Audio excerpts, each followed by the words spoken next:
Hi guys and girls, I'm Obsidian Ant and welcome back to Elite Dangerous. With recent in-game events, I thought it was about time to take a bit of a look at INRA.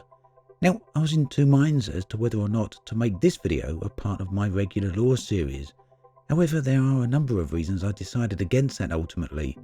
The history of INRA is sketchy at best, and some of that appears to have been revised. Further, the INRA story is still unfolding, and it appears that we may learn more details as to what they were up to, along with their ultimate fate.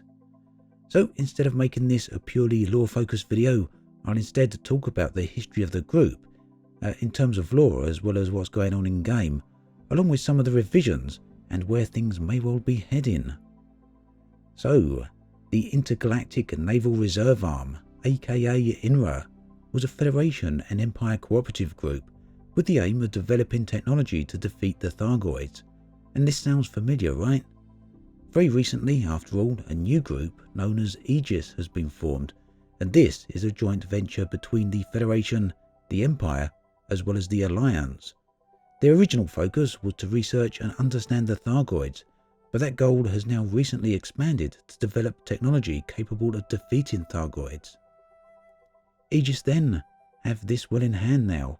Currently, they have developed and deployed the research limpets, the Xenoscanner, along with a bunch of anti-Xeno weaponry, the AX missiles, AX multi-cannon, and just recently the AX flak launcher. So the technological research for Aegis continues in-game in the form of weekly community goals, and at the end of each of these, a new weapon is being released. So INRA had much the same remit as Aegis, and ultimately INRA were credited with defeating the Thargoids, and they did this through the use of biological weaponry. They developed and deployed a virus known as mycoid, which directly attacked and damaged Thargoid technology. The reason this worked, of course, is because Thargoid tech is organic. Thargoid tech is still organic in nature in the game currently, and you can see this in game right now. When a Cyclops is destroyed, just take a close look at the wreckage left behind, and within the parts, you will see organic tissues, arteries, and other organic body matter. The question remains open as to whether or not these ships are merely tools or machinery constructed from organic material, or if they are truly sentient beings themselves. Unfortunately though, that really doesn't seem to be the type of question that Aegis are interested in addressing, and I really do think there could be a lot to be learned from that. So going back to INRA, they were formed somewhere between 2900 and 3100, depending on which lore source you check. For a while, their mere existence was held in complete secrecy. However, eventually, the Empire and the Federation disclosed this information. It's believed that pilots of the galaxy were encouraged to sign up with INRA in order to combat the Thargoid threat. After the end of the Thargoid War, INRA was disbanded, as it was felt the organization was no longer needed. However, INRA continued to function in secrecy, hidden away from the eyes of even the Empire and the Federation. The fact that INRA defeated the Thargoids through an attempted genocide was also largely kept secret, at least until Mick Turner and Meredith Argent, founders of the Alliance of Independent Systems, decided to investigate.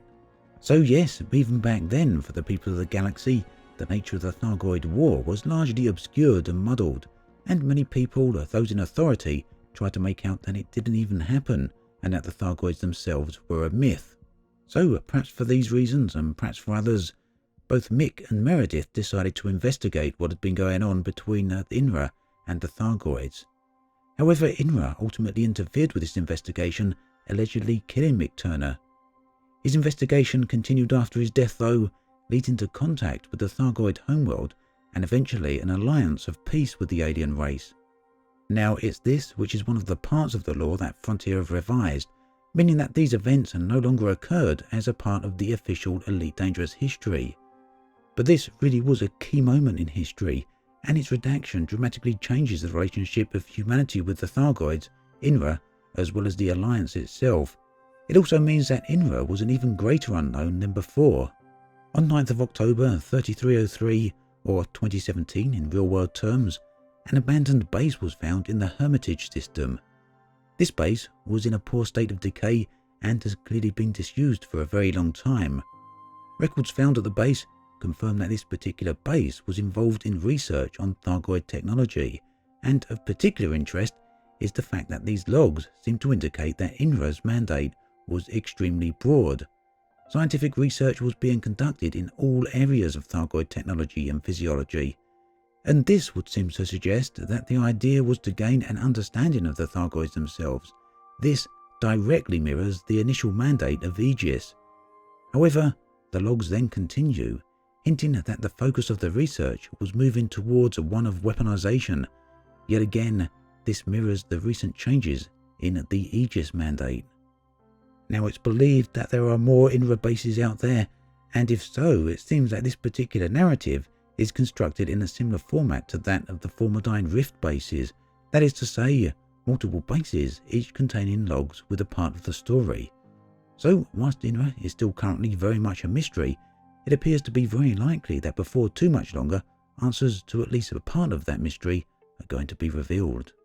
So for now then, we're simply waiting for someone to discover the other INRA bases, and I think it's also worth considering just how much both Aegis and INRA mirror each other.